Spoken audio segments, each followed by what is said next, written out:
Welcome to The Way Left. I'm your host, Brian Vitello, and this pod is about the 2025 tax bill, tariffs, and the last 30 years, the road to debt.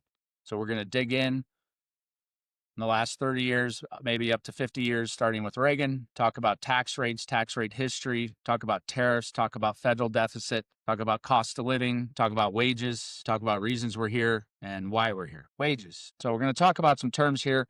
Median is a term that gets mixed up with average. Median is dead middle. So if I have 100 people, basically 50, 51, 49, that's kind of dead middle. So 50 is dead middle. Average could be weighted. So weighted being if I have higher wages on one side, it's going to pull the average up. But the median is dead middle. So we're looking at medians. These are approximations, but the data is out there. We could argue that wages have gone up twice. Maybe they've gone up 1.8 times. Maybe they've gone up 2.6 times. But based on these statistics, approximates, we're going to talk about cost and wages going up. So in the last 30 years, wages have doubled. Housing prices have gone up 3 to 4 times. Rent prices 3 to 3.5 times. So housing, say 3.5. Healthcare costs 5 to 6 times. College tuition 3 to 4 times. Student debt 3 to 4 times. I haven't even gotten into food and water. So the wages for the median American household have doubled, and everything else has gone between 3 and 6 times up. Now, at that same time, CEO pay has tripled. And as a comparison, so the pay increased modestly for the middle manager, but in terms of middle manager pay to CEO pay, it's gone from 45 to 1 to 151. In 1980, I would think it was 30 to 1. So everything else has gone up in cost. CEO pay follows that ridiculously, and middle manager has gone up 2 times. So I've been priced out. Now, I'm not sitting here blaming anyone. I'm not blaming people for getting paid. What I'm saying is the institutions are building this in, our institutions, and it's almost like there's a method to the madness. In a way, it seems like this is on purpose. And that's why we're going to dig into the history of tax rates. We're going to dig into the history of deficits. We're going to dig into policy, and then we'll get to the tax bill and tariffs. And maybe it will explain why a middle manager doing a good job is not being paid what they're worth and being able to afford. I don't want to say the American dream. The American dream can mold over time. So not everybody needs to buy a house. Maybe that was the American dream. Maybe there's other ways about the American dream. But I could have also called this the road to poor, the American dream lost instead of the road to debt. I think they're all true. And I don't want to be desperate, but in a way, desperate times call for desperate measures. If we look at how we got here and how consistent that's been, then we can understand why we're here and what we can do about it. Okay, so we're going to move on. We've gone into costs. So now let's go into tax rates. How does this correlate? Is it the same? Have tax rates gone up while everything else has gone up? Well, I think it'll be pretty clear that's not the case, sadly. I think it's clear what is the case and why we're probably where we are. So we look at the tax rates over time. We can go all the way back to Civil War, but basically 1913 is when we started invoking what was called an income tax so taxation with representation, supposedly. That's the basis of it, right? We pay taxes if we're represented. World War I, so let me define a couple other things. There's marginal rate, progressive rates, and effective rates. There's a lot of other rates, but when we talk about income tax, we're talking about personal income tax, we're talking about 3 sets of rate. The first rate would be marginal rate. That's the highest bracket. So in World War I, it was 77%, the highest bracket. On a progressive rate structure, we go from 0 to 10 to 20 to 30 to, let's say, 77%. So the marginal rate is the highest bracket that your income would go into. Do you pay 77% of your income on that marginal rate? No, because you went through progressive rates. You went from 0 to 10 to 20 to 30. You get to the marginal rate, say you pay a portion at 77% in World War I. Of course, we were in a war. What you do in war is you raise taxes to pay for war. And I'll show you where that didn't work. So the marginal rate's the highest bracket that you reach with your income. The effective rate, and again, progressive rates is a progressive rate bracket. So in Colorado, we have one rate. So it's not progressive. It's one rate. Everybody pays the same rate.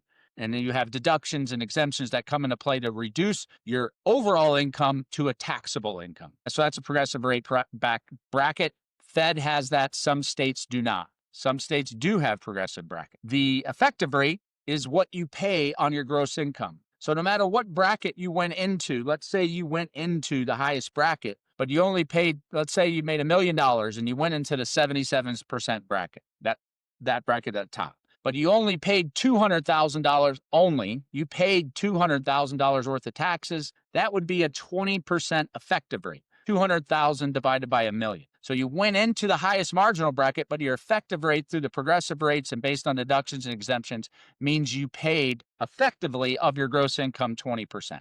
So you would have a progressive rate structure with a effective rate and a marginal rate. These rates that I'm showing or talking about are marginal rates, not all the brackets. During the Great Depression, the marginal rate went up to 63%.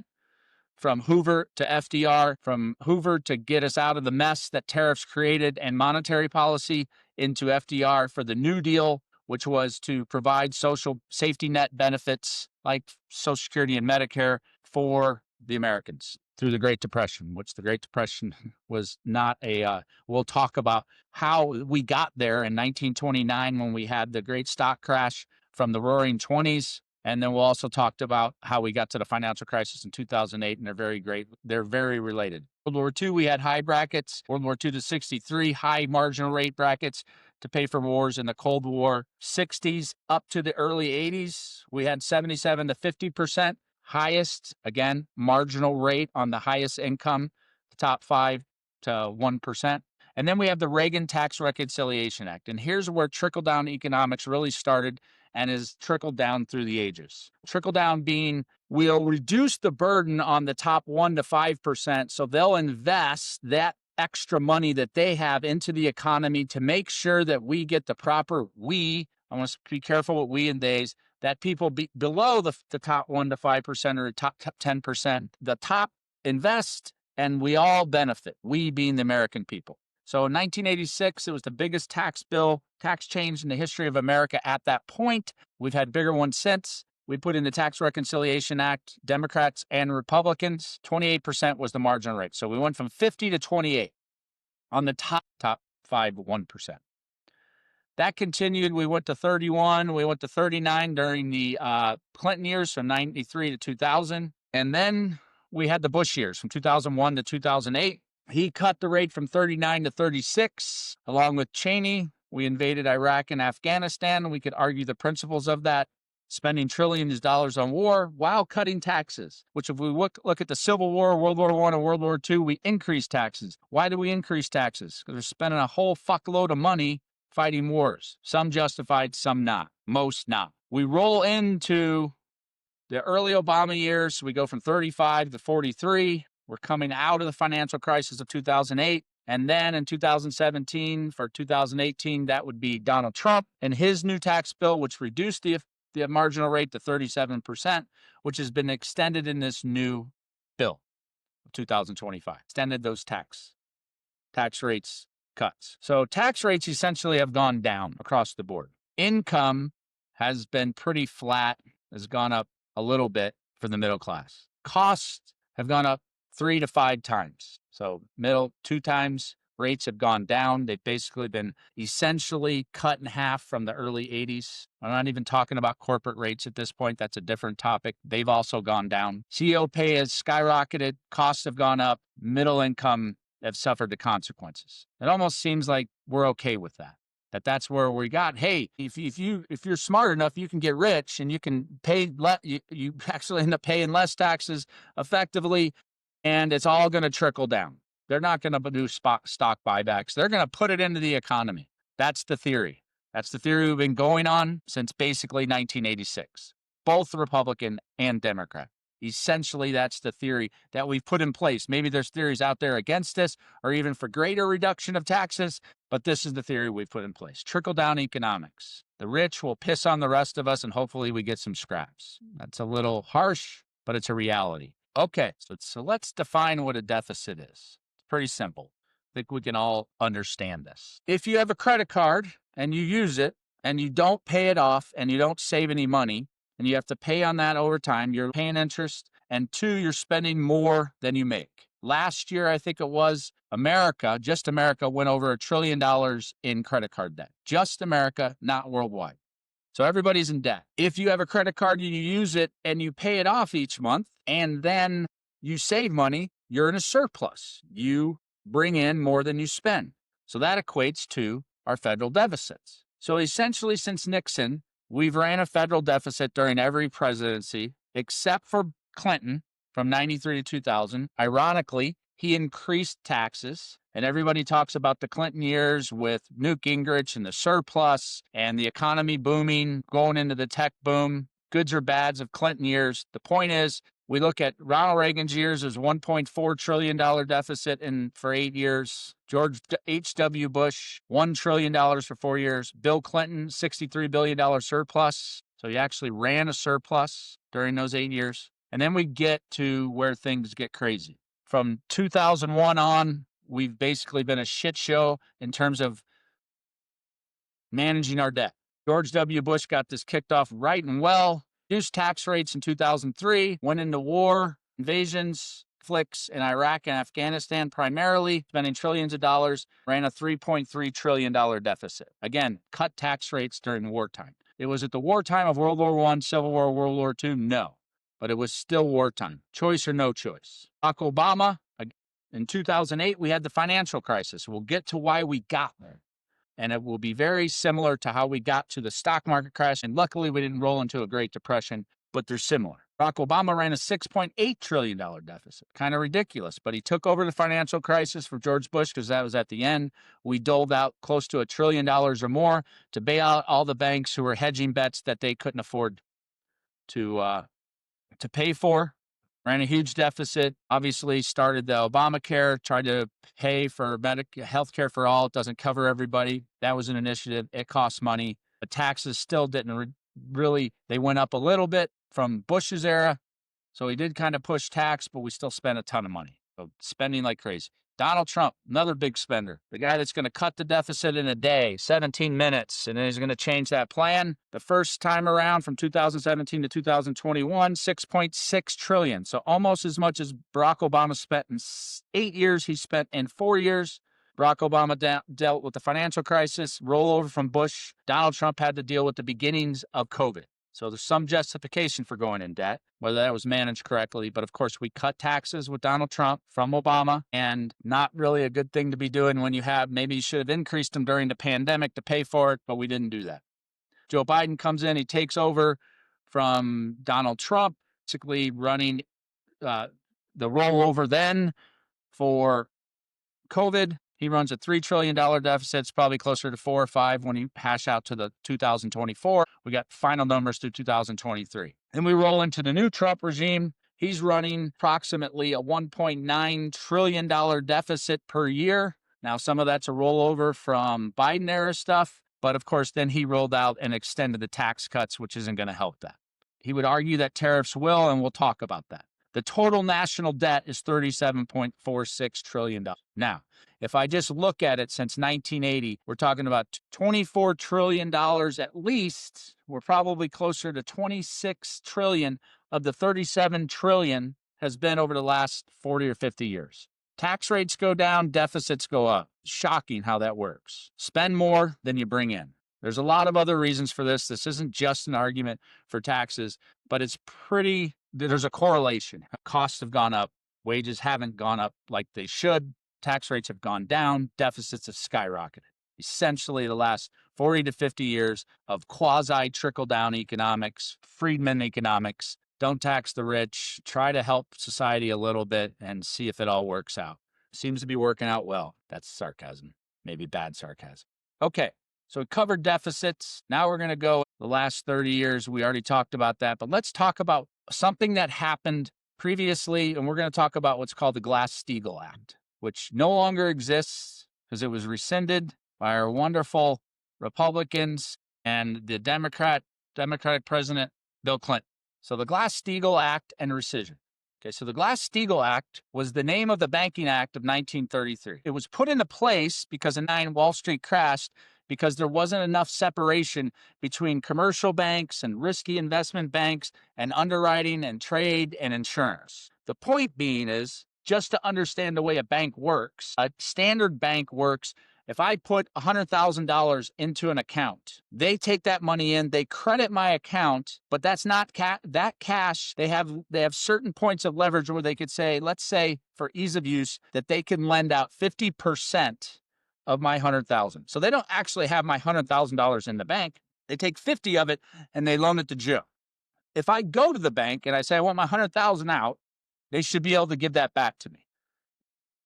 Previous years, if you did a run on the bank and everybody got their cash out, they go bankrupt. Essentially what was happening in Wall Street 29 crash, selling out stocks, people making a run on the banks, the money wasn't there. The risk was too large. So they put in the Glass-Steagall Act to say, hey, we need to separate the banking system. We need true banks that kind of take deposits in and make loans out, do things for the average American. We then have investment banks. You go a little bit riskier. You go to your JP Morgans, you go to your Goldman Sachs, you make riskier investments. You do things like that. You go into insurance, you do the AIG insurance. You kind of separate these things out. But it was a great idea because nobody reads history. They said, hey, in the late 90s, 1999, we're going to get rid of this because we really want the economy to boom. So what we're going to do is we're going to repeal this act. And there were very few people that were against it. There were a few.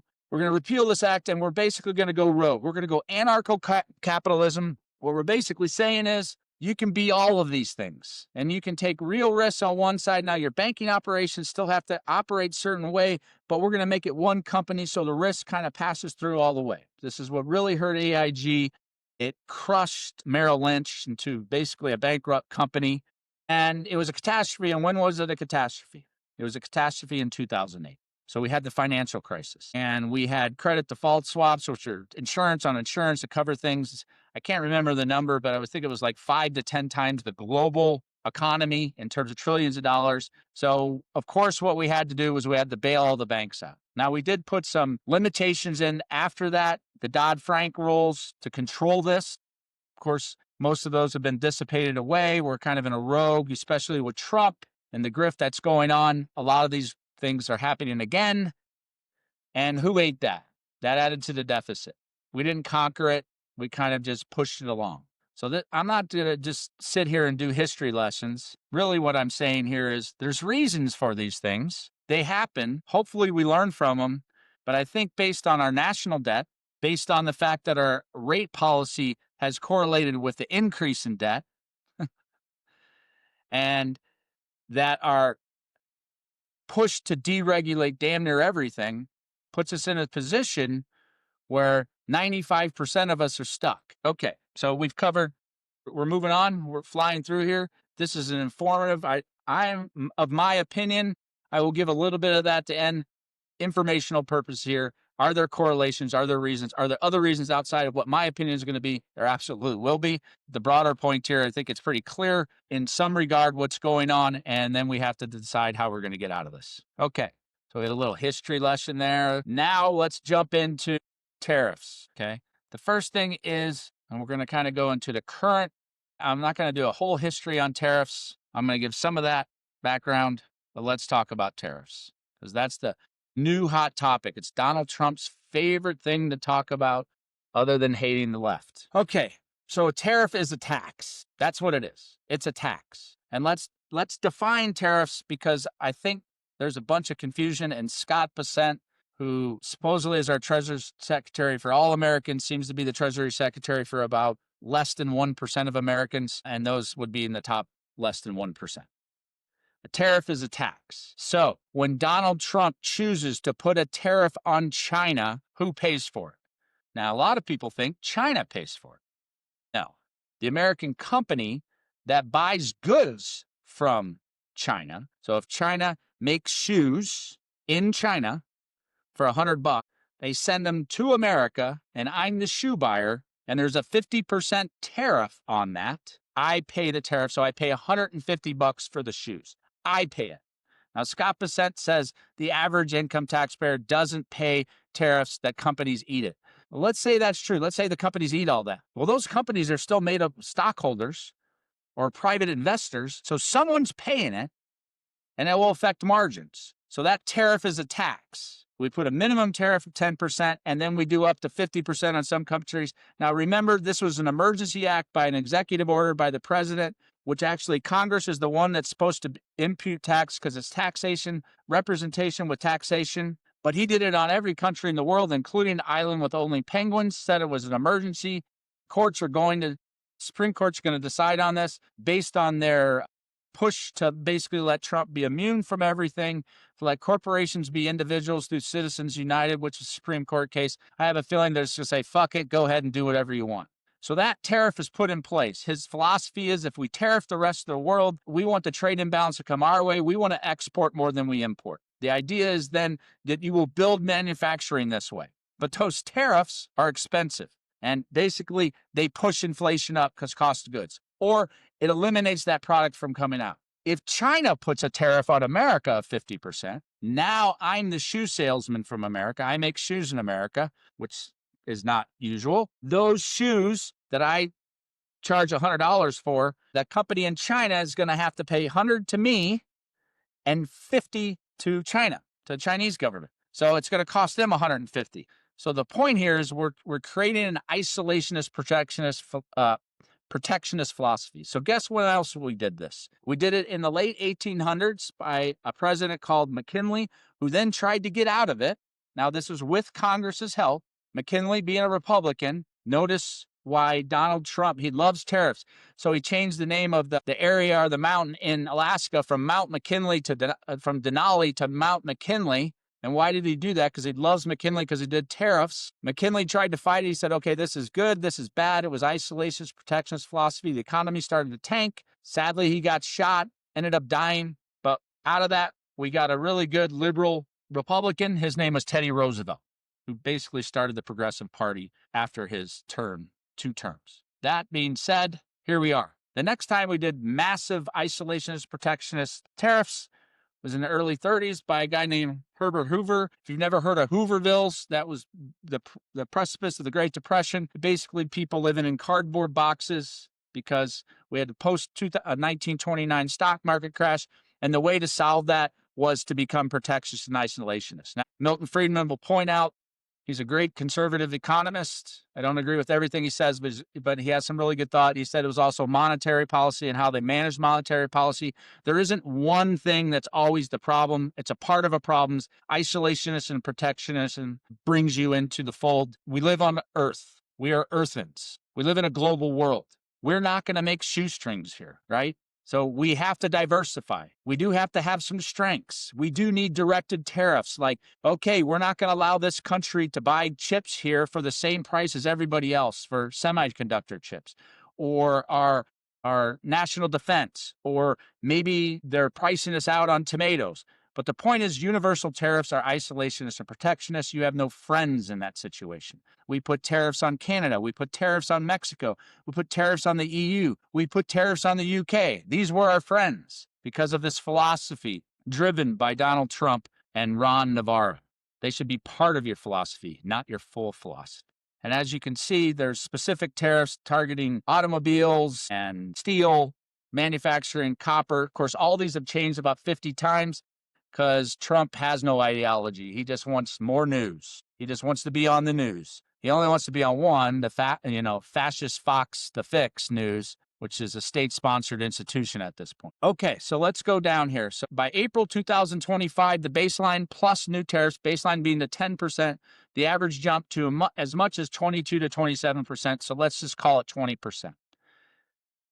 As of September of 2025, the average effective rate, remember effective, meaning it's not the highest rate, it's the effective rate, is estimated to be 17.4%. 17.4. So they increased the cost of that $100 shoe by 17%. And if you think everybody's margins are 17% on their income to make money, you're crazy. Yeah, there are companies that make 50 to 60% margins and can eat the tariffs. But guess what? In the long term, they're not. They're going to pass it on. So again, our costs go up, but our wages don't. Then we look at the bracket. The top 10% of households, when we talk about the tax bill, which we'll get to, and we talk about tariffs, they will get paid $13,000 less in taxes, but they will increase their costs on a tariff to $5,450, but they're still going to end up with more money in their pocket. But when we get down to middle income, they're going to see a $1,200 tax cut, but the tariffs are going to go up $2,200. So they're going to lose $1,000. And then we get down to the bottom.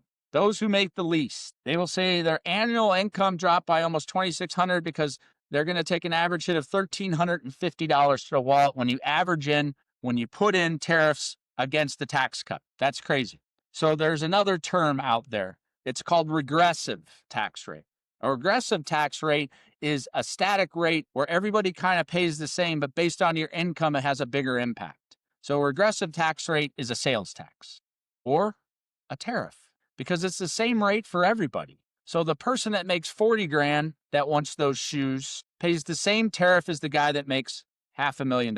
Now, I'm not saying that all rates can be progressive or should be inflated for certain people that pay, but just remember what regressive means. It eats in your pocket more the less you make. If it's the same rate, that if I make $1 million and you make 100,000, we both pay the same rate. It's going to eat up more of your income than it's going to eat up my income. That's called regressive taxes. We have a lot of those. Sales tax is one. Social Security is another. Medicare, until they did the Medicare surplus, was another regressive tax rate. And tariffs, taxes imputed by the president of our country across the board illegally, because Congress is supposed to impute taxation with representation, are regressive taxes. Okay, so I guess there's some good things here. The beefed up tariffs are projected to lower the federal deficit by $3.3 trillion. That's the estimate, possibly up to $4 trillion.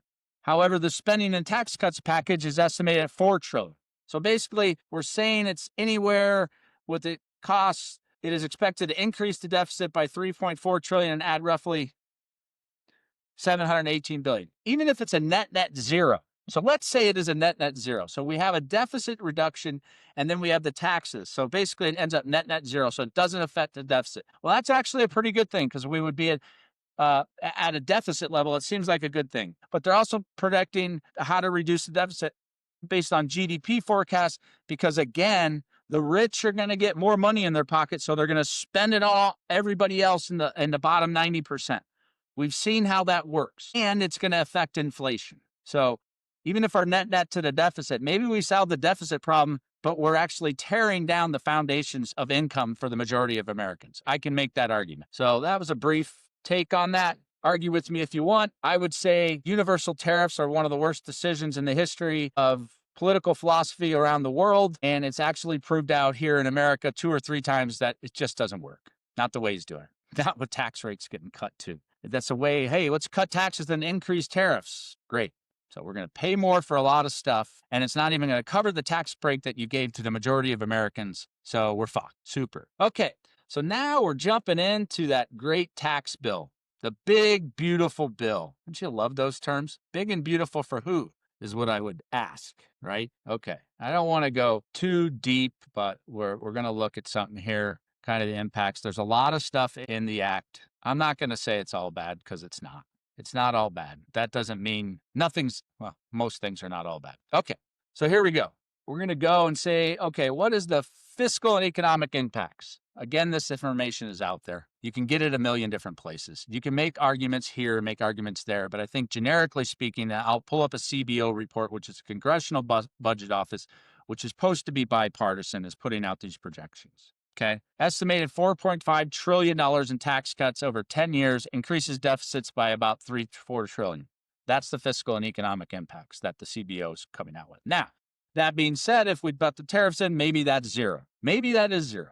But they're also saying what they'll say, and this is what they've been doing since Reagan, is GDP is going to go through the roof. So if we have greater GDP, even with the tax cuts, we're going to increase revenues that we can tax so that we can bring in more money. That's always the philosophy here, right? The philosophy is, boy, we're going to give it all to the big and it's all going to flow down. We've seen that hasn't worked, but that's the philosophy. Their growth projections are 0.2% to 1.2%. The Republican MAGA side of the aisle has said they're looking at closer to 2 to 3% GDP growth. So they're double these numbers. And they've also come out and said that you can't trust, Scott Bessent clearly said you can't trust anybody but him.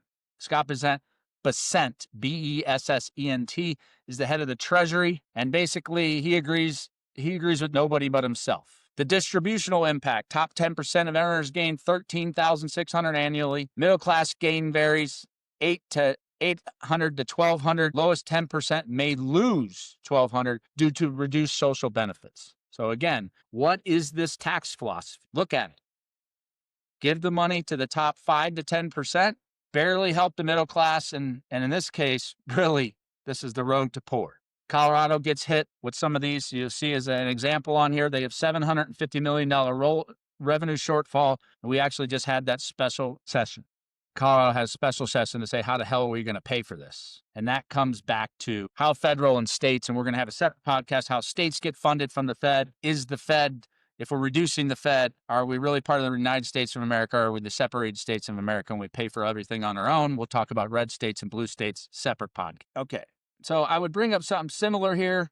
We go to the CBO seminar, pull that up just so people are saying I'm not making this out of thin air. I don't make stuff out of thin air. My opinions are not made out of thin air. You may disagree with my opinions. I'm not always right, but I think a lot of these things speak for themselves. So the CBO summary was sent out. It basically talks about the tax bill and what it means and the changes and how that will parse out.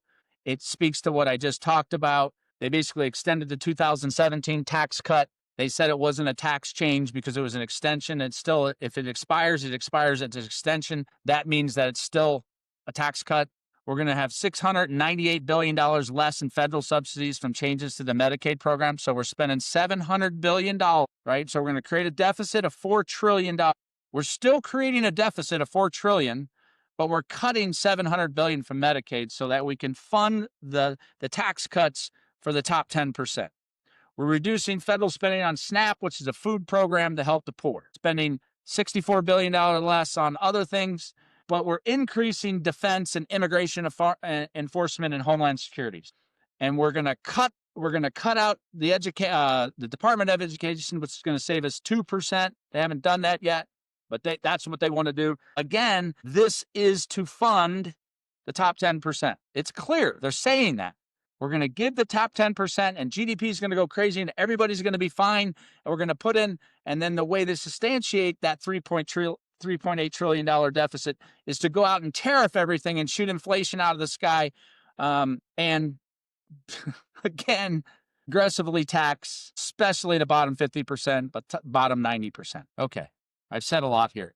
I needed to summarize this. I needed this out there, my opinions, but also some facts. Now, people will argue that the facts that I've presented are skewed, they're left-wing, or they're too Democrat, or they're too socialist in terms of my views on how this is, and that, some of these economic conservative policies, I agree.